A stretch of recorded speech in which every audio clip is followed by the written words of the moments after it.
All right, glad to see everyone here. Glad to see folks out and about.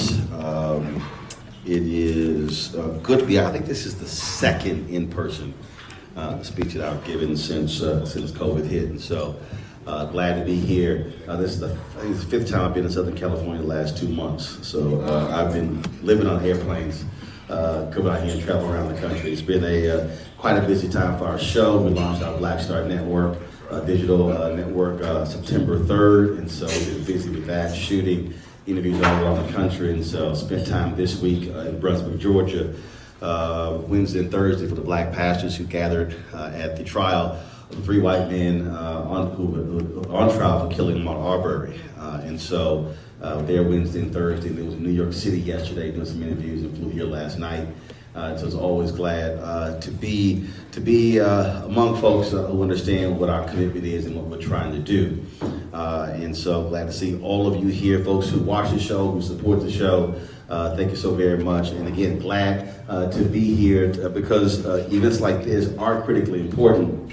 And I want to get right into it. But before I do this, I got to go ahead and say this here. Y'all shouted out all the folks with the D9. I know there were some other brothers here who are members of Sigma Pi Phi, who are Archons. So shout out to, raise your hand if you are.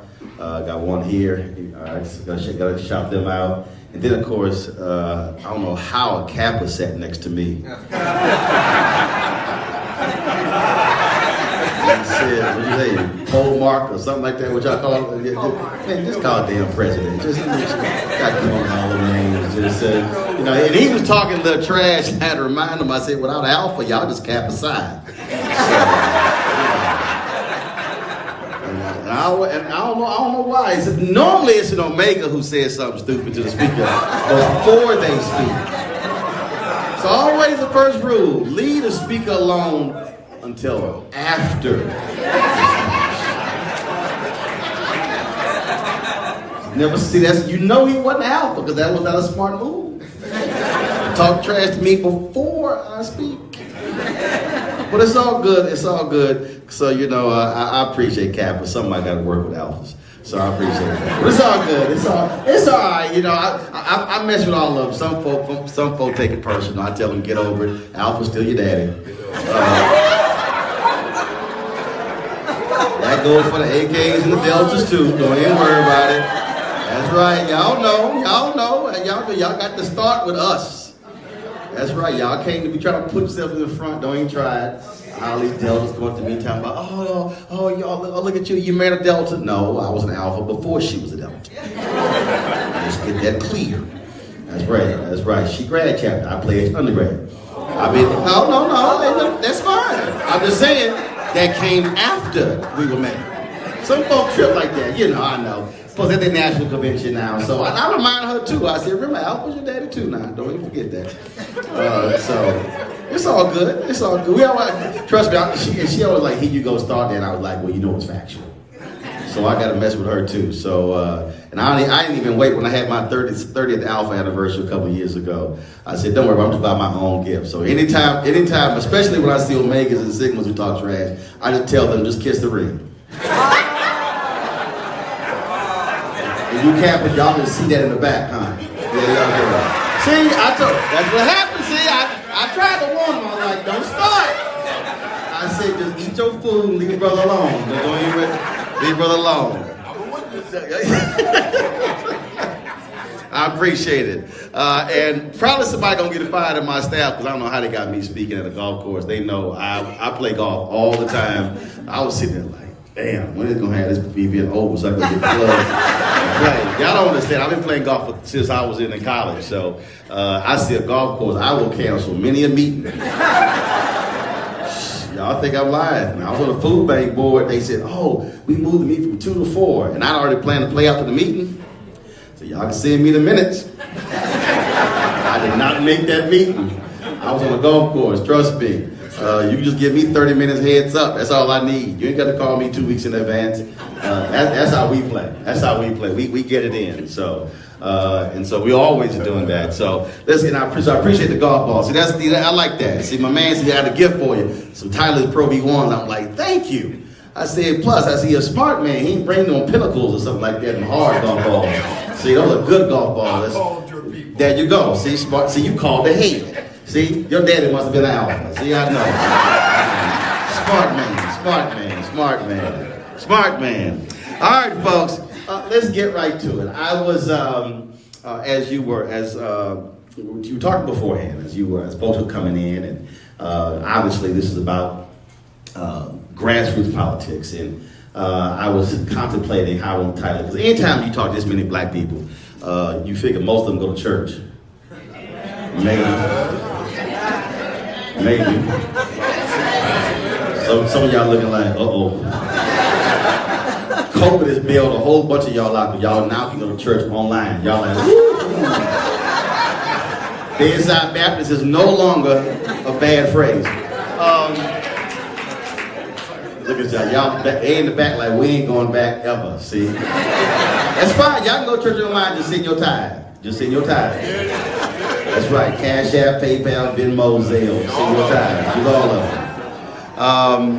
So anytime you meet with this many black folks, you got to go ahead and tag your text. Now, the person next to you, they have no idea what tag your text means. That means they do not go to church. Yeah, some of y'all like, what? You know what that was? Tag your text? See, where you from? Here, California. There you go, right there. That's the problem, right there. See? Anybody black in the South, tag your text. What does that mean? Y'all don't know. Nobody from okay, I'm just going ahead. Y'all gonna be on the show come Monday. So typically when the preacher says, now let me tag my text, let me give the title of the sermon. See, y'all in the back. Oh, see, look at y'all. Oh, that's what that means. Oh, okay. See, now when y'all go home to Mississippi, Alabama, y'all like, nah, I know what the preacher talking about. They always said we tag my texts. So let me do this here and title this, Praying Ain't Enough. I see some of y'all about to get real scared right now. I don't know how many politicians you talk to, but people love to say, I'm praying for you. I have covered politics my whole life. And I've heard that phrase, and I keep saying, if politicians will tell you, I appreciate all the prayers, but that will not fund a campaign. Right. You ask any politician, they'll tell you. They'll tell you, people say, oh, I'm praying for you. We got your back. I lit a candle for you. And they sit there like, man, okay, I appreciate that, but that ain't gonna do it. Now, it doesn't mean that we don't believe in the power of prayer. But the reality is, when you are running for office, when you're trying to change something, when you're trying to build something, you literally have to put infrastructure together. You've got to put a team together. You've got to have a plan of action. And there are a lot of people who are great and wonderful people, and they are committed public service, but they have no idea how to win. And when we talk about winning, it requires resources, it requires teams, it requires folks who are now doing social media, who are doing video. It still requires signs and billboards and all of those things that go in line with it. And see, someone in the back like, ooh, thank you. Sound like somebody been through a lot of begging, like, y'all have got to give. And see, we are also stuck in this mindset that, oh, well, I can't afford to give. Well, if all these black celebrities would just give, without realizing that in many places you have spending limits. Yes. That's one. Two, reality is collective resources still matters.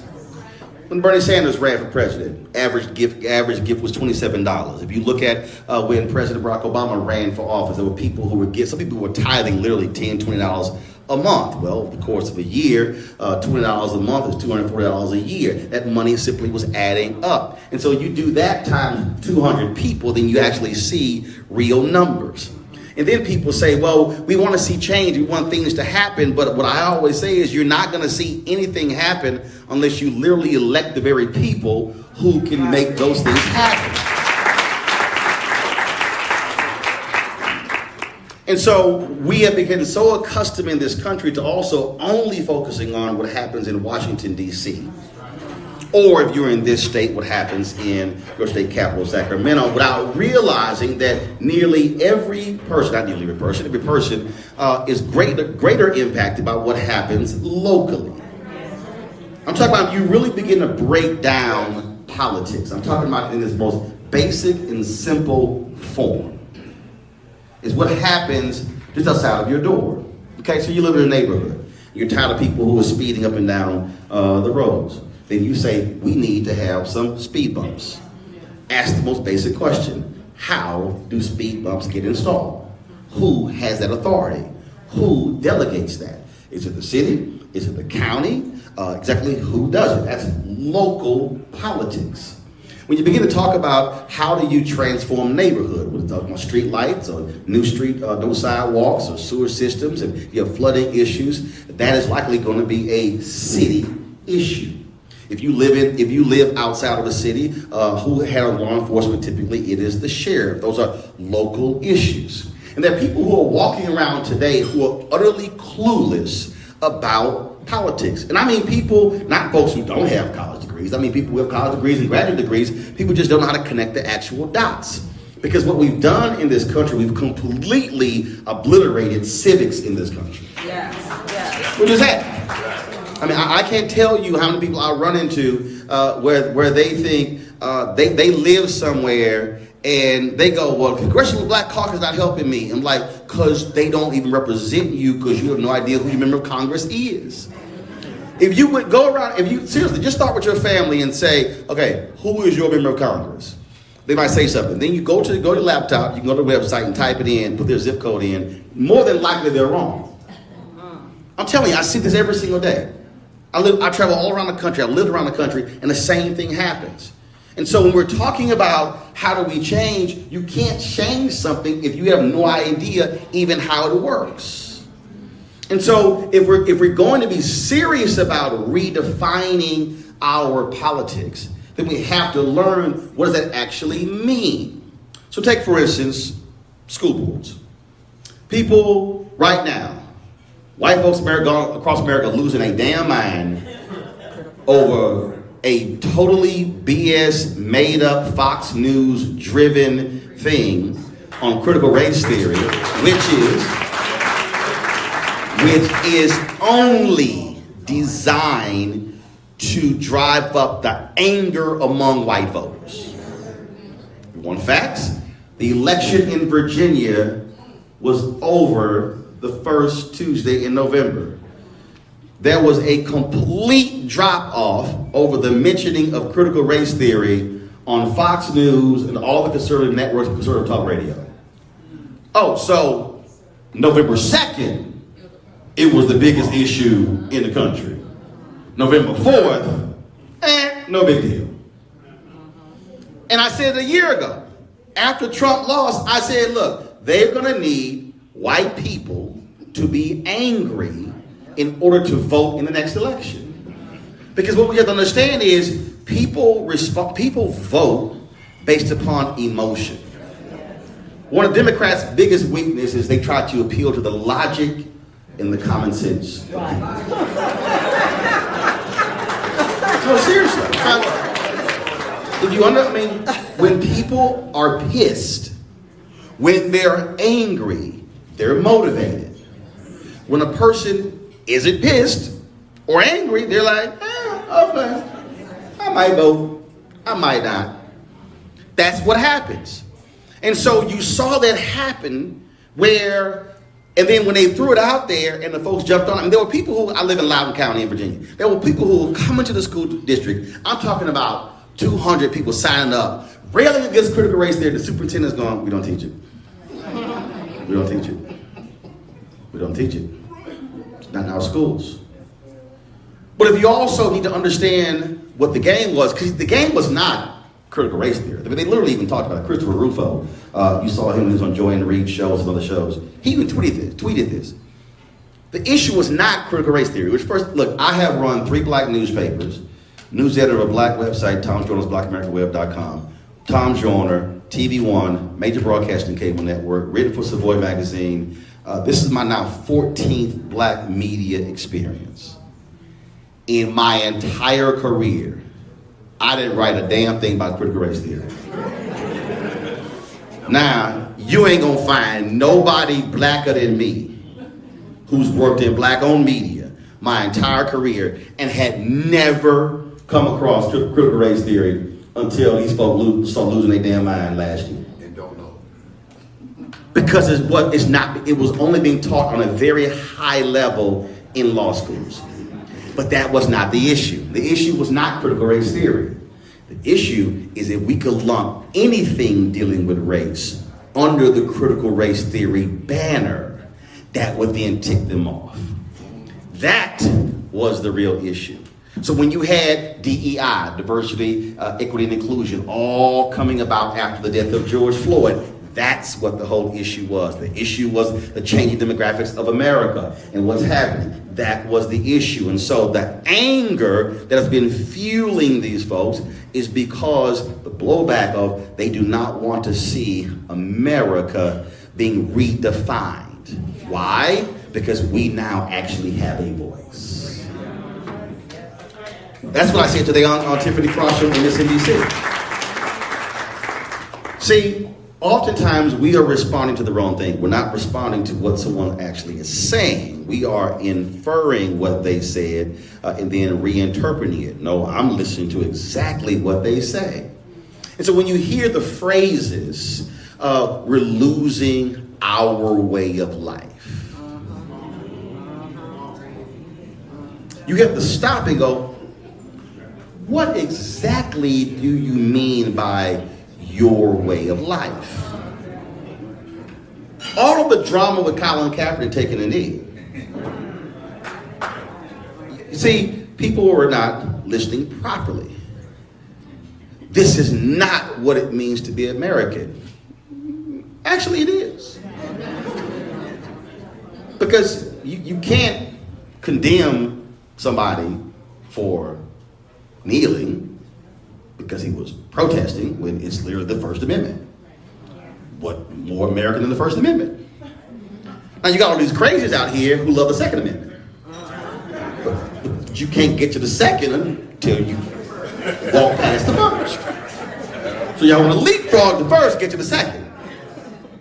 But see, when you hear our values are changing, you have to listen to what politicians are saying, what people are saying when they say our values are changing. No, what they're actually saying is how America has been defined since its existence has been defined through the prism of largely white men.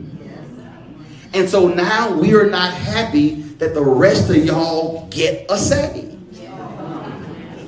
I'm telling you, if you listen to the language, you hear it, you hear the language. California just decided, the school, to say, we're getting rid of the testing. Already, folks, this is their way to get around the ending of affirmative action. No, it's because it doesn't work. And also, the very testing was used specifically to exclude us from the major institutions. A couple years ago, they uncovered where the president of the University of Texas gave a speech to alumni in Houston, and they were all up in arms after Brown was Board of Education. He said, chill, we got this. We're going to put in standardized testing. And they're not going to be able to pass. He said, so y'all relax. And that's exactly what happened. And so what you have to understand that we're now seeing is, you're seeing the game, the political game that's being played. And what's happening is folk are getting so caught up in somebody else's game that they begin to drive on their own. So people asking me, they're like, well, you should have that guy Rufo on your show. I'm like, no. They're like, why? I said, because that's exactly what he wants. See, this is what they do. And Stephen Bannon actually said it. Over here, they talk about stuff. Then they like, okay, we're going to make this a thing. So then we're going to talk about it and build it up.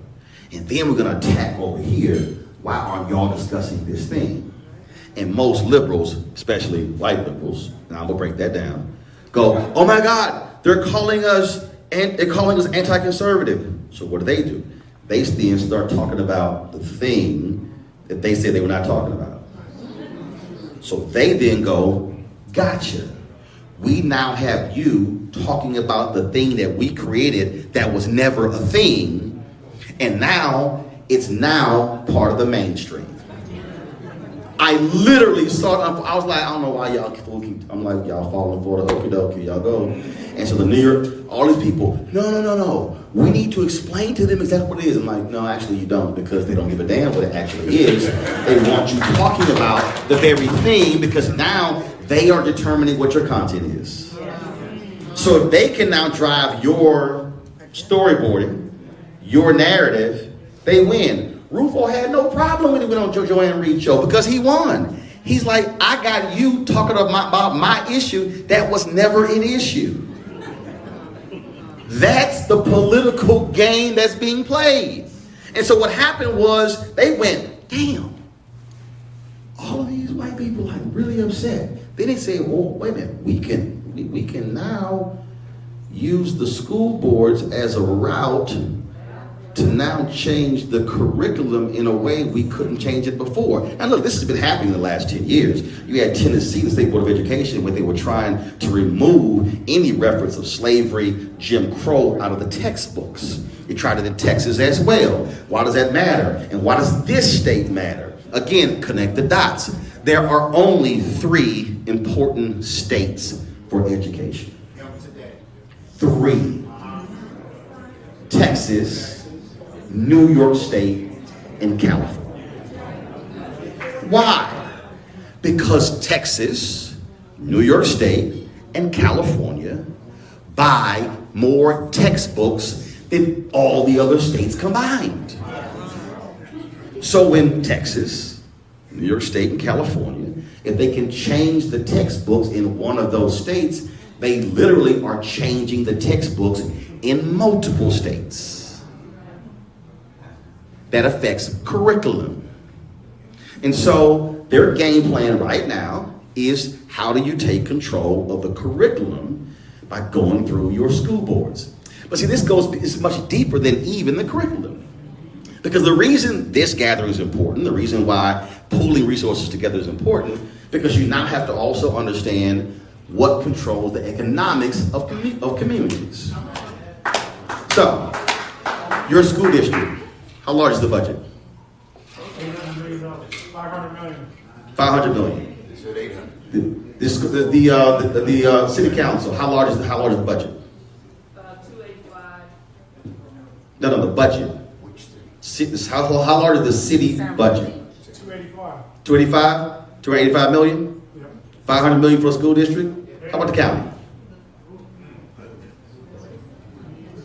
What, billion? Okay, let's say billion. That's 1.7 billion. Those $4 billion for county. 4 billion. Got it. 4 billion, 500 million, 200 and some odd million. Got it. It's 4.7 billion. Now ask the question, school board, how many bond initiatives have you had? School construction. Who has what contracts? Who controls the textbook contracts, the software contracts, janitorial contracts, the software contracts? No, not the teachers. No, I'm talking about contracts. I'm talking about the contracts, which is the money. So when you control the school district, when you control the board, you control the money. You now control who gets the money. You now control how the policies are written in terms of who you favor. Now you have people who go, oh, okay, fine, we don't want to use affirmative action. Okay, fine, we're going to change the rules, we're going to say we're going to give preference to businesses that reside within this zone. Well, if most of our businesses reside in this zone, then we then get a leg up on contracts. When you control the board, you can change the policy. If you look at most school districts around the country, the number of people who vote in school districts are lower than any other election, any other campaign. They're lower than city, because the attention that we pay more attention to presidential because it's national. It's all the media. Then you're talking about presidential, U.S. Senate races, congressional races. Then you go gubernatorial races. Then you go state races. And then once you get past that, the bottom just drops out. So you won, right? Who won on the school board? You did? What was the fine? What was the vote number? When I won, it's my, Oh, you had about 15,000 that particular year. yeah, A 15,000. little over 15,000. Okay. So how many people on the school board? 5, 5. Means 3 is the majority. yes. That means take over the school board. Let's just say 45,000 votes. Okay. You ran for school board. Total campaign budget. How much you raised? Campaign manager. 17,000. 17,000. Okay, fine. So that means that if you say, okay, if we want to take over the entire school board, we need to raise $75,000. Yes. Okay. I want you to think. 5 positions. 5 positions. If you say, fine, we're going to sit here and raise $25,000 per position, or you say we're going to run a slate. We're going to run 5 people. We're going to go out and raise $125,000, and we're going to fund each candidate with $25,000 each. Right. And then the goal was to win 3 out of 5. Yes. I went 3 out of 5. I got majority of the school board. This is just basic vote counting. Yes. Simple. And so when we're talking about power, look how much money people will then work together to bundle to raise for a congressional presidential campaign. That's great, that's wonderful. But the reality is, the amount of money, I guarantee you, if you run the numbers, you probably in this city, you probably raised more money for a presidential campaign. For one presidential campaign, that was not even a blip of the billion they raised, when literally you could have taken those exact same resources and taken over the entire school board.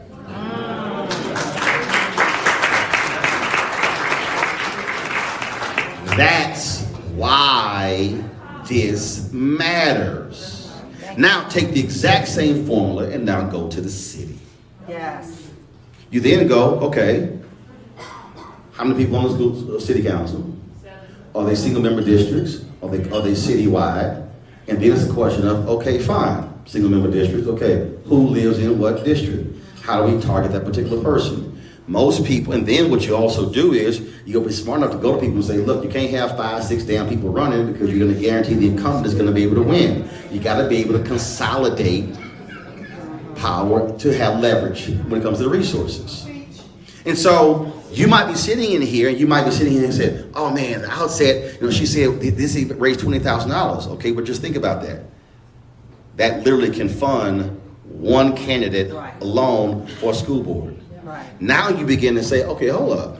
So now let's rethink how we're doing this. But again, match how much you're raising to also what you now control by being able to change policy. You have to then go in and break down the numbers. See, one of the greatest mistakes that many African Americans make is we approach politics from the perspective of we want to focus. And I'll throw it out there. What would you say are the top 3 issues in the city? Throw it out. Pollution. Roads. Pollution, water, roads, homelessness. No. Right. It's economics. No. Did you follow what I'm saying? Talk to him. No. It's economics. Every single thing you just said is determined by who controls access to the dollars. Right. So what happens is we, too often, many African Americans across the country, we approach politics as the most important thing facing our community is education, is money, it's mass incarceration, money. Oh, is that? No, money. It literally resources. Because everything that you just named has to be funded. And everything that you just named is going to be then dealt with likely by a private company who is then going to get the contract to deal with that very thing. Which now means that you have to now be asking, okay, what is the business capacity of black folks here? Which means that your survey now has to be, okay, so Who in here actually owns a business? Raise your hand. Who in here has a business? No, keep your hands up. I need to see when their hands drop. Who in here has a business that employs more than 5 people?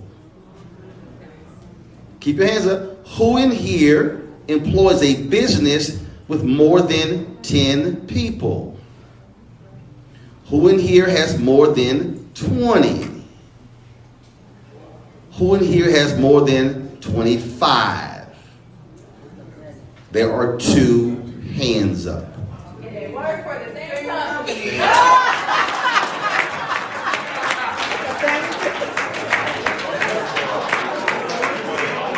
Y'all work for the same company.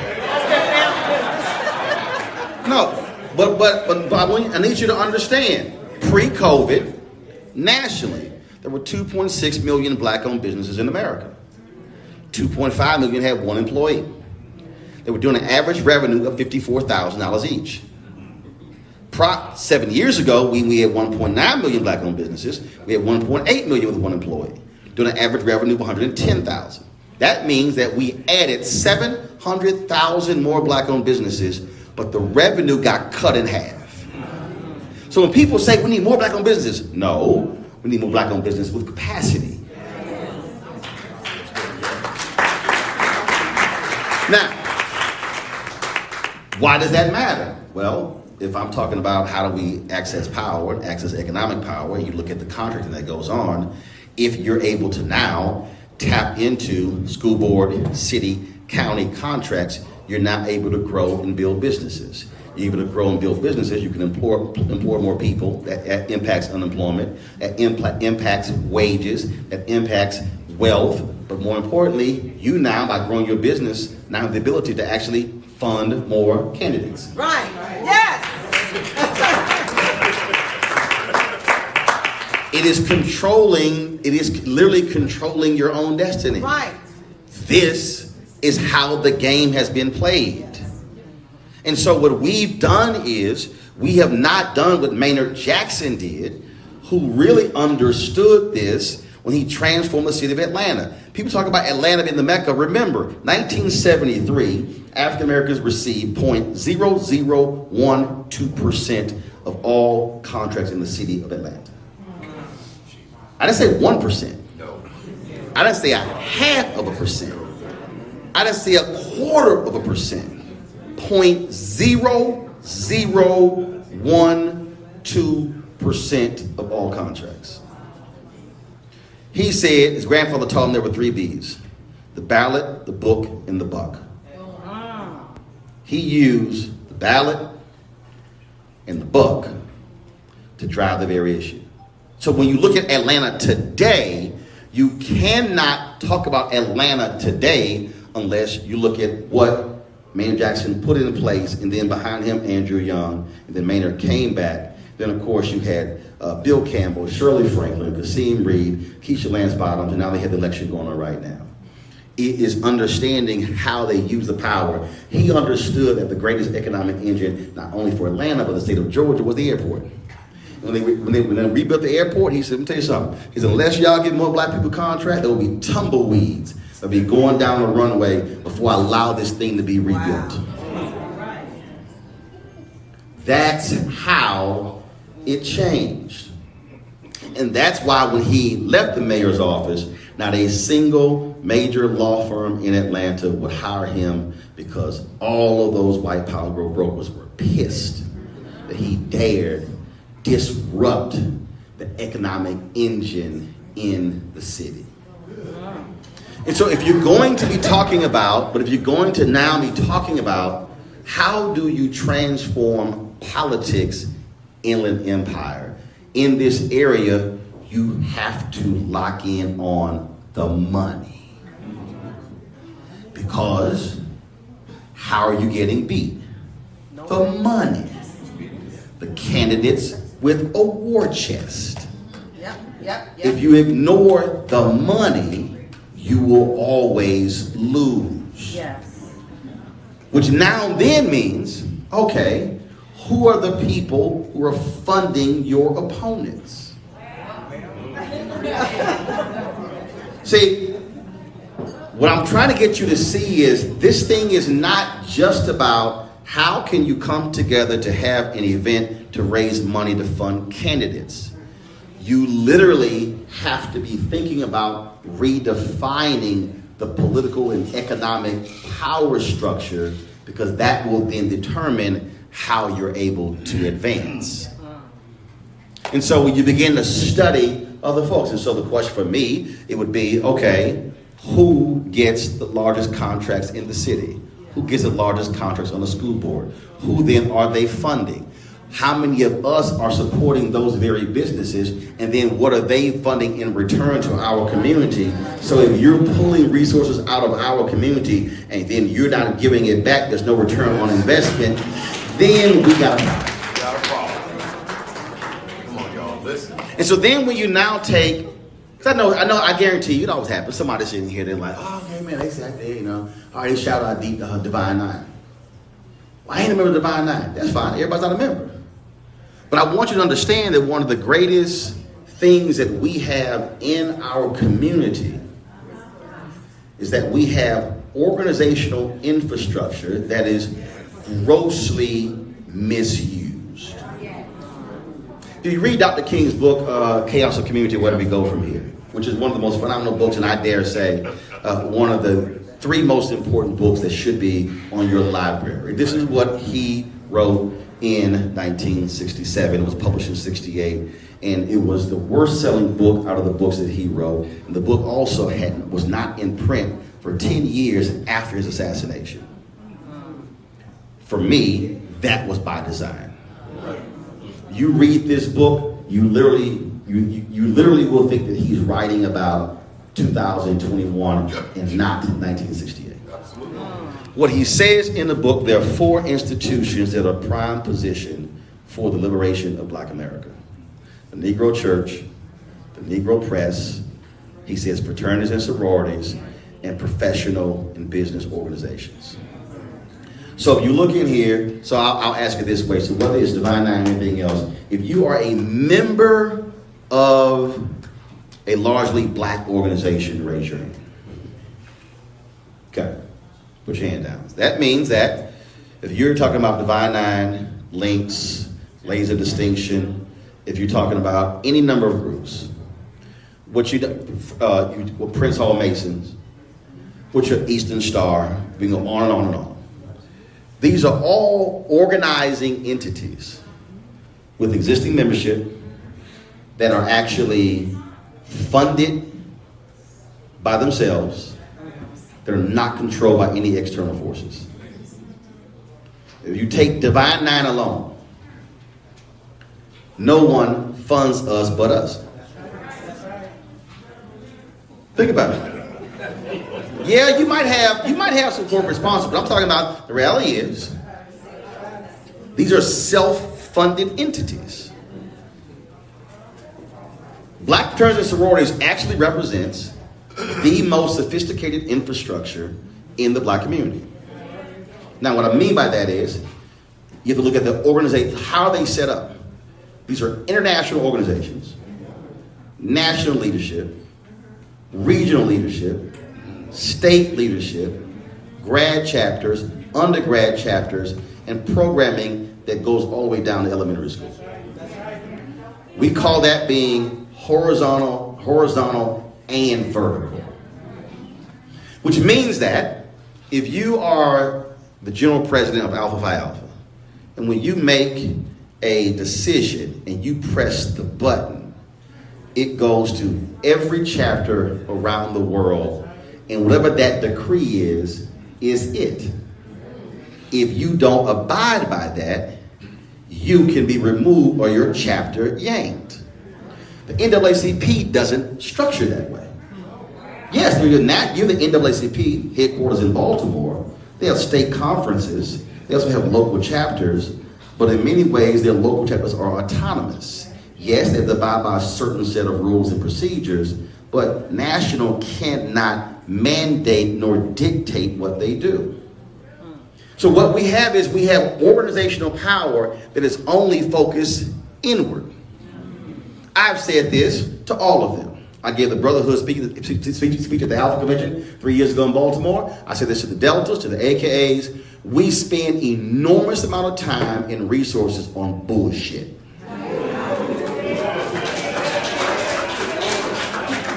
Yes, I said it. I got no problem saying it.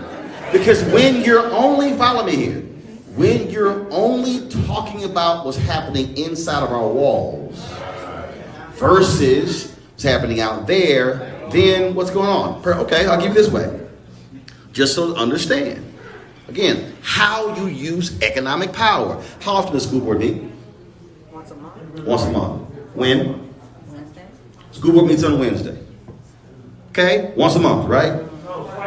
Twice a month. Districts are twice. Okay, twice a month. Okay. You got, I'm just going to take Divine 9. Again, I'm trying to walk you through how you use power. Divine 9 organizations meet twice a month. That's it? I think that. Okay, let's just say twice a month, fine. That means you should have one fraternity, one sorority that says we will be attending school board meeting this month. The commitment is not every month. Because hell, you got 9. It's 9. Which two gonna have, who's gonna have December? So they don't meet in December, fine. Who's going to January? Got it. Who's in February? Who's in March? Who's in April? Who's in May? So now all of a sudden, you get a school board meeting. They look up, who the hell these 20 people in black and gold? Who the hell these 50 women in pink and green? And then next month, they like, who the hell these 50, 60 women in red and white? Hold up. Who these people in blue and white? Hold up. Who these people in purple and gold? And who these people in, wait a minute, hold up. Now they sitting here like, do y'all know who these people are? Now, what does that now do for the black community? The black community now is saying, who the hell are these people in the black and gold? Because if we really want to be honest with ourselves, if we want to be honest, it's a whole bunch of our folk ain't never seen us. Because, now see, I know I'm stepping on toes. Because see, folks like, no, we are this program. No, that's inward. I'm talking about how are we leveraging our infrastructure externally. I'm talking about how do we use it to begin to say, yes, we're going to be funding this. Now see, here's the key. This is where Divine 9 get all screwed up. Folk go, oh yeah, but we can't impact our 501c3 status. No, first of all, the law says you cannot endorse candidates. It does not mean you cannot endorse policies.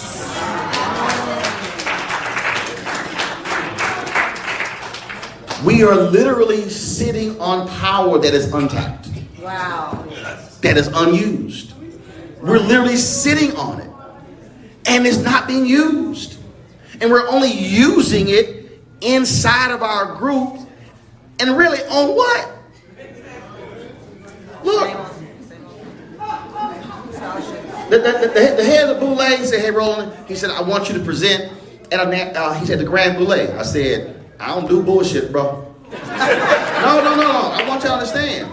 I know. I'm giving you the quote. The reason I'm trying to explain this to you is because that's part of the deal. I'm not interested in going to the Bahamas for the Grand Boulay in order to go to our event and go to a cooking deal and to go on a cruise. No, I'm not. I said, you can't tell me that you have this collection of black men that's supposed to be the be-all to end-all of all black male groups, the upper echelon of black men in America, and we ain't talking about a damn thing that's political, economic, and social. Right. I'm not wasting my time. And so what I'm trying to get us to understand is we need to stop patting ourselves on the back organizationally and then begin to say, no, how are we leveraging this power beyond? But see, this for me, this is not just with Divine Nine or the Boule or look. When the brothers came to me, they said, "Hey man, we want you to be a part of Prince Hall Mason." I'm like, "Cool." I said, "But you do know what's gonna happen when I'm in."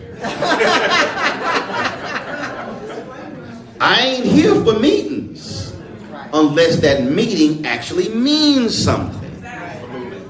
Look. I'm a life member of the National Association of Black Journalists, 3-time board member. I get inducted next month to our Hall of Fame. When I got on the board, I told them I'm not here for games. I said if we're going to use our power as the world's largest minority journalism organization, I said then we're going to do that. So when we met with corporations, I said I walked in like we about to meet, and I had to deal with some of our people who kind of like, yo, Roland, I think you're a little radical with it. I said, yo, I'm not here to be cute. When I sit at the table of power, I need them to understand I'm not playing. And so we are approaching this with a hat in hand, mealy mouth, small, as opposed to walking in saying, no, I'm looking for major, significant, substantive change, and my ask is going to be so large, it's going to cause you to fall out your chair. I'm saying you got to be willing to look at your existing political leaders and say, if the mayor or the council members or the school board leader, if they are not up to the task, you must be willing to look somebody in the eye and say, we going to take you out at the next level. And let me be real clear. Let me be real clear. I ain't got no problem taking out somebody black. Let me say it again. Because I'm telling you, I've seen this game before. Folk like, I don't know, you know, that's a sister. If her ass ain't... If that sister or that brother is not advocating for policies that are specifically benefiting our community for good, they got to go. I see no difference whether they're black, white, Latino, or Asian. See, the mistake that we make is we go, yeah, but you know, that's our kinfolk. No, it's not. This is not about I want to get along with somebody. Right.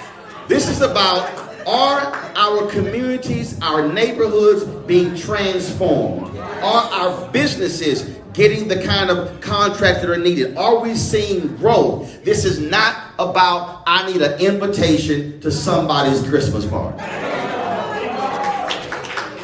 Now, if you are not about that life, here's my suggestion. Give your check and leave. No. See, I know some of you, do understand. Some of y'all look at me right now like, damn, you knew who you invited.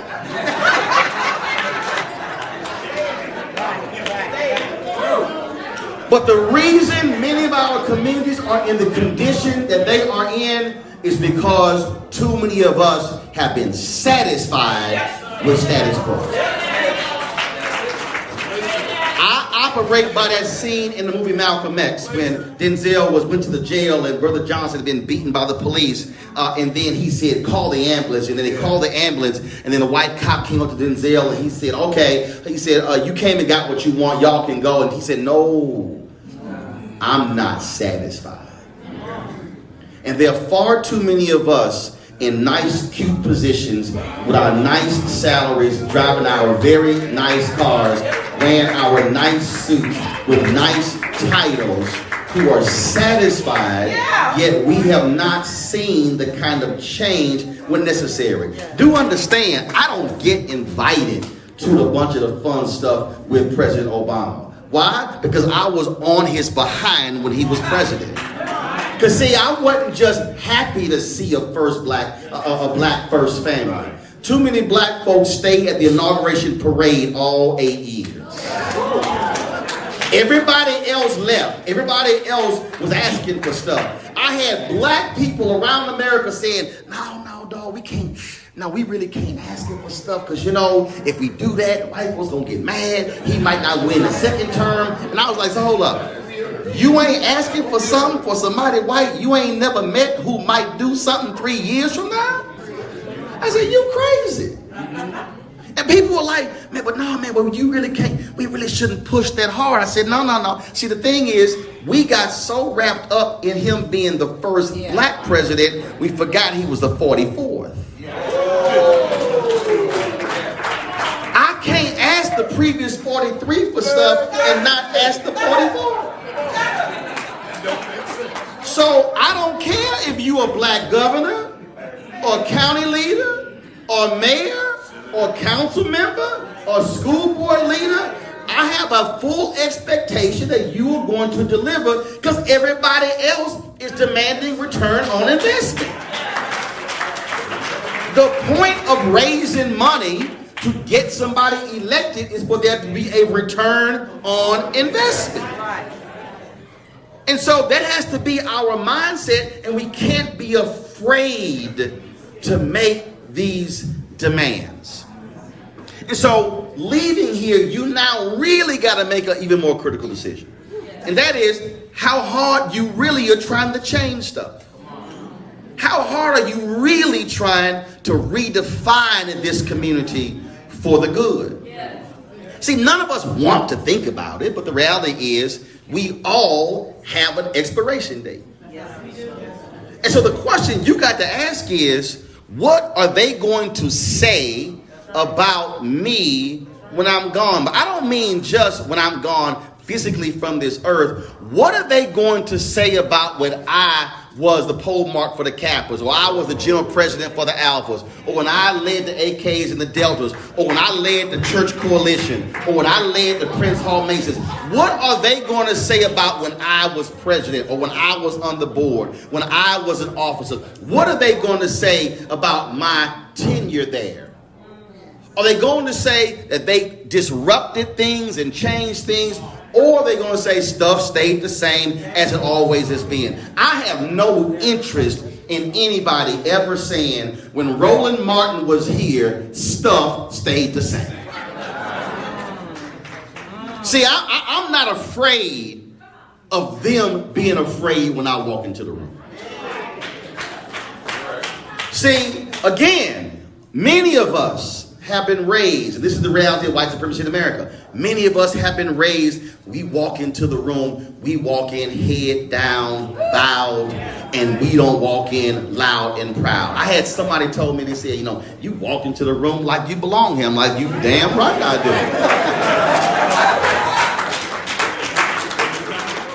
When I walk into a room, I want you to feel the presence.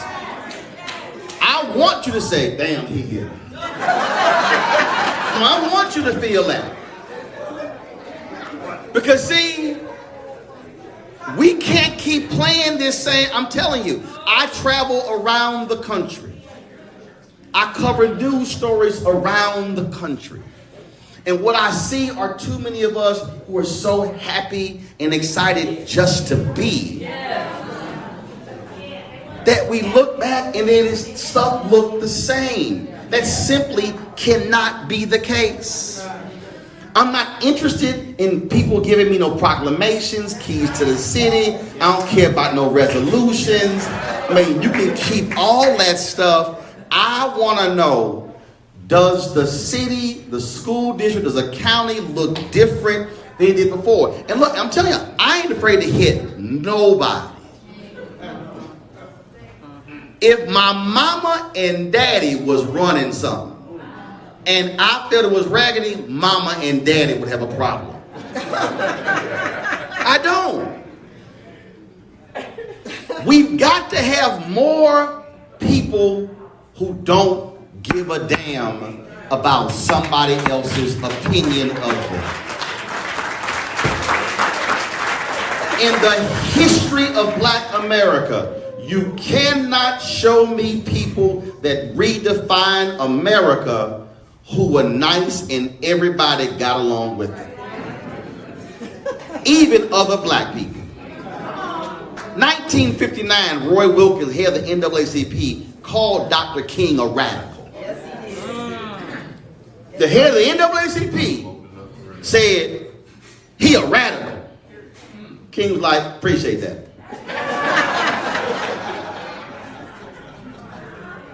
See, so many of us have fallen for America's redefinition of Dr. King because we have turned him into a civil rights bobblehead, a civil rights mascot. Oh, Dr. King loved everybody and he prayed for everybody. No, that was one of the most radical voices America has ever seen. But we let folk quote him every single day who don't care about what he cared about. I ain't letting no Republican, black or white, give any kind of quote praising Dr. King because I'm going to ask him, if you don't support his agenda, I don't want to see your quote.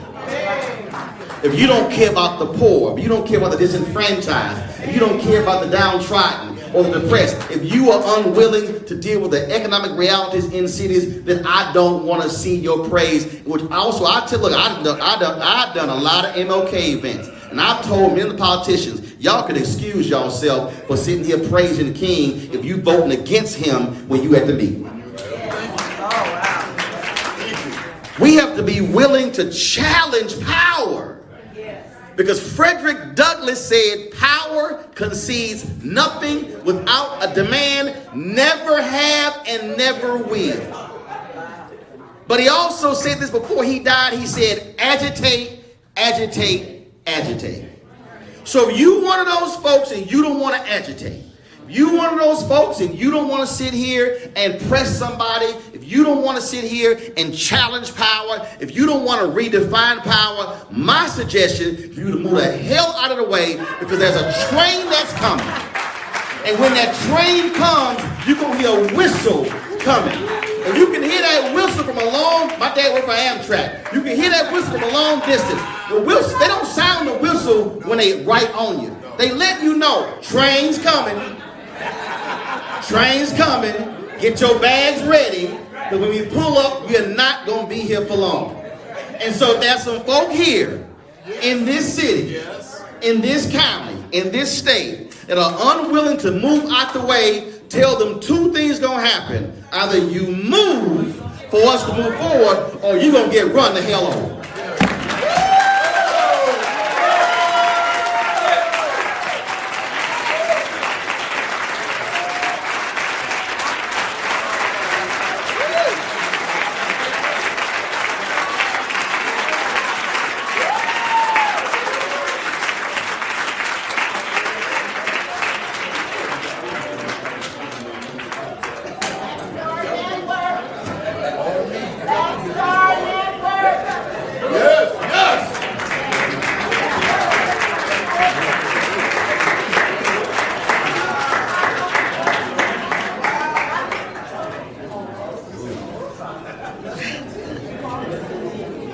I just want to say that